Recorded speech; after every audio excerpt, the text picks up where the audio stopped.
April 13 മുതൽ 19 വരെ നടക്കുന്ന the great gathering of mission Thrissur Jerusalem retreat സെൻറ്ററിന് മുന്നിലാണ് നമ്മളിപ്പോൾ ഉള്ളത്. നമുക്കറിയാം, ഫിയാത്ത് മിഷൻ്റെ നേതൃത്വത്തിൽ മലങ്കര സഭയും ലത്തീൻ സഭയും സീറോ മലബാർ സഭയും ചേർന്ന് ഒരുമിച്ച് അണിനിരക്കുന്ന അന്താരാഷ്ട്ര തരത്തിലുള്ള മിഷൻ പ്രവർത്തനങ്ങളുടെ അവരുടെ തന്നെയുള്ള ഒരു സ്റ്റാളുകളാണ് ഇന്നിവിടെ അറേഞ്ച് ചെയ്തിരിക്കുന്നത്. അപ്പം ഇന്നേ ദിവസം ഇവിടെ ഇന്നത്തെ എക്സിബിഷൻ സ്റ്റാൾ ഇനാഗുറേഷൻ ചെയ്തിരിക്കുന്നത് ബിഷപ്പ് ജെയിംസ് തോപ്പിൽ കോഹിമ രൂപതയിലെ പിതാവാണ്. ഇന്നിപ്പോൾ ഇത് 7ാമത്തെ ഗ്രേറ്റ്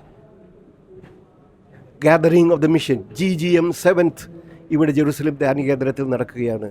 2026 ഏപ്രിൽ 13 മുതൽ 19 വരെ. ഇന്ന് അതിൻ്റെ ഉദ്ഘാടന കുർബാനയായിരുന്നു. ഞാൻ നിൽക്കുന്നത് ഇവിടുത്തെ എക്സിബിഷൻ ഹാളിലാണ്.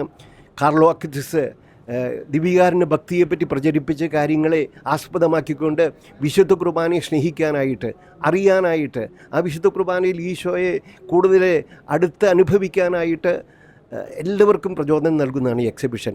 ഇങ്ങനെ വ്യത്യസ്തമായിരിക്കുന്ന പരിപാടികളിലൂടെ മിഷനെ സ്നേഹിക്കാനും അറിയാനും മിഷണറിമാരാകാനുമുള്ള ആവേശം എല്ലാവർക്കും നൽകാൻ ലക്ഷ്യം വെച്ചുകൊണ്ടുള്ളതാണ് ഈ GGM 7 ജെറുസലേം ധ്യാന കേന്ദ്രത്തിൽ നടക്കുന്നത്.